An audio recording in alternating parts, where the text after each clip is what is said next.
I had reached the edge of my patience with the city. The streets never slept. The constant hum of traffic and sirens gnawed at the edges of my mind, and my apartment had shrunk into a cage of walls too close, too confining. Nights were the worst. The silence of my room never came. Instead, my thoughts raged like a storm trapped inside a bottle. That's when I stumbled upon it, an online listing for a last-minute cruise on the Obsidian Empress. It was on sale, unbelievably cheap, and the description promised paradise luxurious cabins, endless buffets, dazzling sunsets, exotic ports. It was tempting. Too tempting.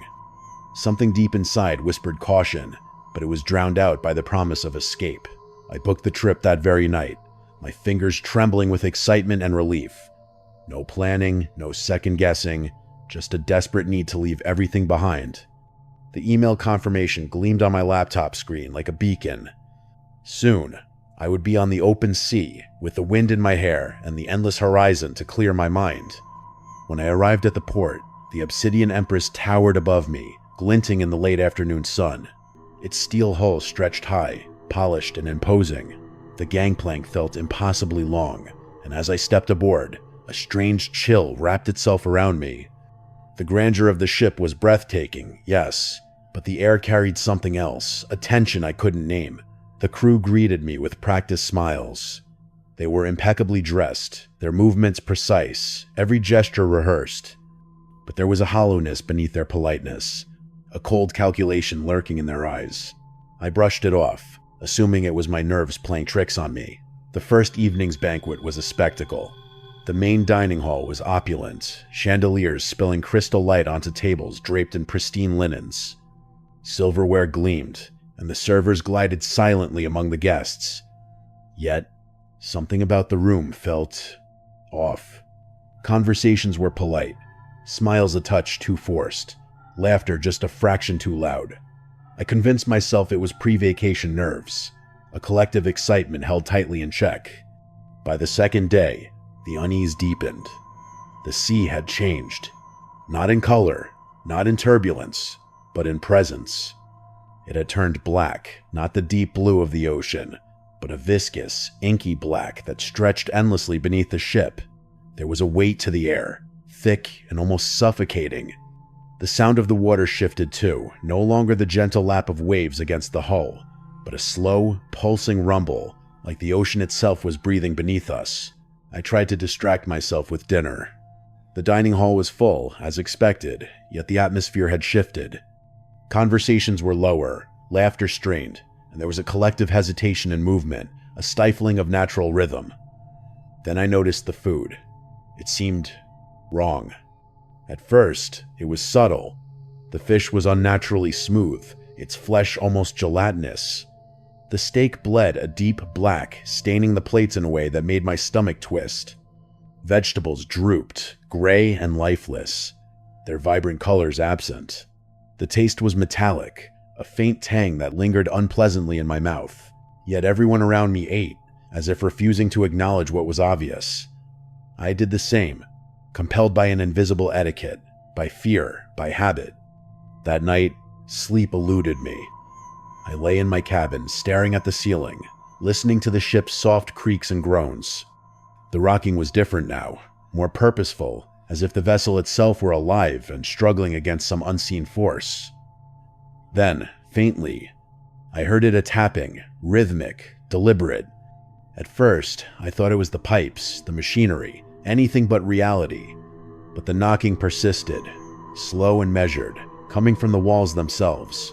I tried to ignore it, laughed at myself for being paranoid, and eventually dozed in a restless haze.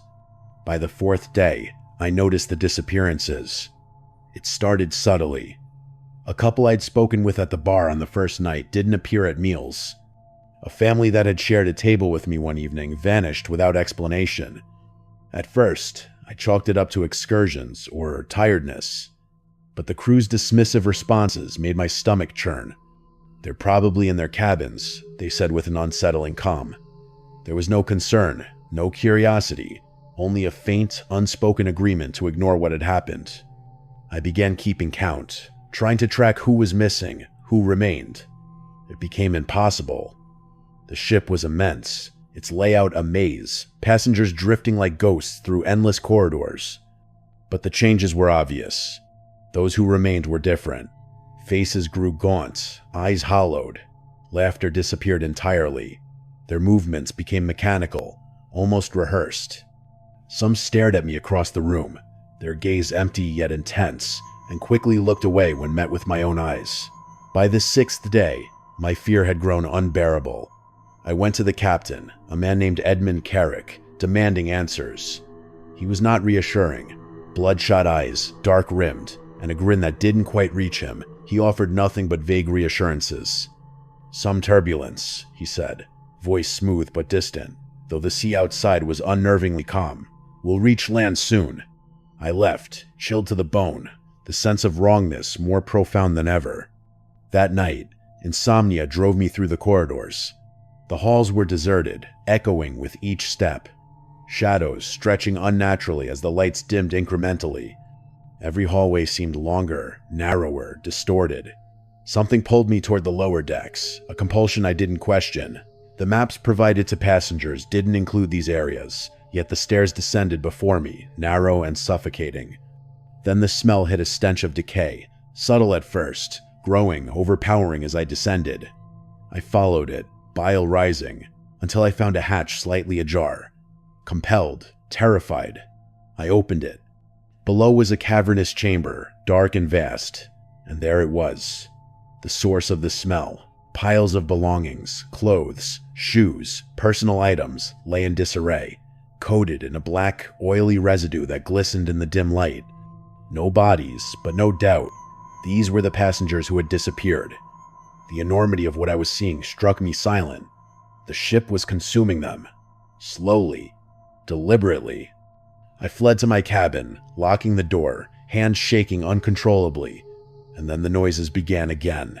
The tapping, louder this time, accompanied by a scraping sound that made my teeth ache. It moved along the walls, deliberate, searching. Voices joined, not quite human, garbled, distant, as if underwater. I pressed myself into a corner, heart hammering, too afraid to breathe. Time became meaningless in that cabin. Each second stretched thin, thick with dread. Shadows danced along the walls, writhing with intent, the faint strip of light under the door flickering like a warning. The door shuddered violently, metal groaning as though the ship itself were alive, testing me, probing for weakness. Morning came, but the ship remained oppressive. The crew moved like marionettes, their eyes vacant, limbs jerking unnaturally. It was worse than any horror I'd imagined. They were hollowed versions of people, shells animated by some dark will. I had no choice. I found a lifeboat, damaged but seaworthy, and launched it with trembling hands. The Obsidian Empress loomed behind me, silent and immense. Its windows seemed to hold faces pale, hollow-eyed, smiling in a way that froze my blood. The black ocean swallowed the horizon, endless and merciless, and I drifted, not knowing if I would survive, only that I had to escape. The next hours were a blur of cold, fear, and isolation. The sun arced slowly across the sky, but the ocean remained a churning abyss of ink.